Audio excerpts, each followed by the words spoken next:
কাক ভালোবেসেছিল এক ময়ূরকে। সে প্রায়ই ময়ূরের পিছে পিছে ঘুরে বেড়াতো। ময়ূর এটা বুঝতে পারলেও না বোঝার ভান করে কাককে এড়িয়ে চলত। এভাবে কেটে গেল অনেক দিন। আসসালামু আলাইকুম, যে যেখান থেকে আমার গল্পটা শুনছেন আশা করি ভালো আছেন। চলেন পরেরটুকু আবার বলি।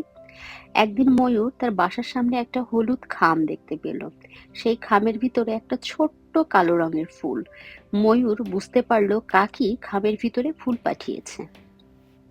কয়েকদিন পর কাকের সাথে ময়ূরের দেখা হলো। ময়ূর বলল, তোমার শরীর যেমন কালো রঙের, তেমনি তোমার রুচিও কালো। তাই তো এত ভালো ভালো রঙের ফুল থাকতে কালো ফুল পাঠিয়েছো। কাক ময়ূরের কথা শুনে খুবই দুঃখ পেল আর সেখান থেকে চলে গেল। বেশ কিছুদিন ময়ূর আর কাকের দেখা পেল না। এভাবে সপ্তাহ গেল, মাস গেল, বছর পেরিয়ে গেল। কাকের সন্ধান আর ময়ূর পেল না। অবশ্য ময়ূর কাকের খোঁজ নেয়ার চেষ্টাও কখনো করেনি। কয়েক বছর পর হঠাৎ করে কাকের সাথে ময়ূরের দেখা হয়ে গেল। ময়ূর কাককে বলল, আমার রূপ দেখে সবাই আমাকে ভালোবাসতে চায়। তুমিও তো ভালোবাসতে চেয়েছিলে, তবে আমাকে জয় করার চেষ্টা আর করলে না কেন? কাক জবাব দিল, তোমার সাথে জীবনে একদিনই আমার কথা হয়েছিল। তুমি যতদিন আমার সাথে কথা বলনি ততদিন মনে হয়েছিল সুন্দর রূপের আড়ালে একটা সুন্দর মন লুকিয়ে আছে। কিন্তু যখন দেখলাম ফুলের মতো জিনিসকেও তুমি রং দেখে বিচার করো, তখনই বুঝেছিলাম মরীচিকার পিছনে ছুটে চলেছি। তাই তো নিজেকে সরিয়ে নিলাম।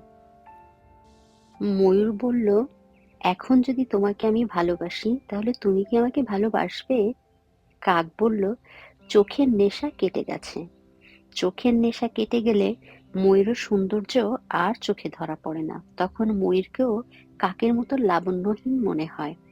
জীবনের আসল বাস্তবতা তখন চোখের সামনে দীপ্তমান হয়ে ফুটে ওঠে। এই বাস্তবতাই সঠিক পথের দিশা দেয়।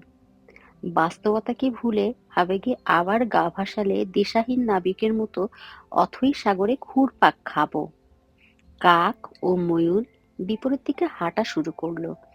ধীরে ধীরে দুজনের দূরত্ব বাড়তে লাগলো।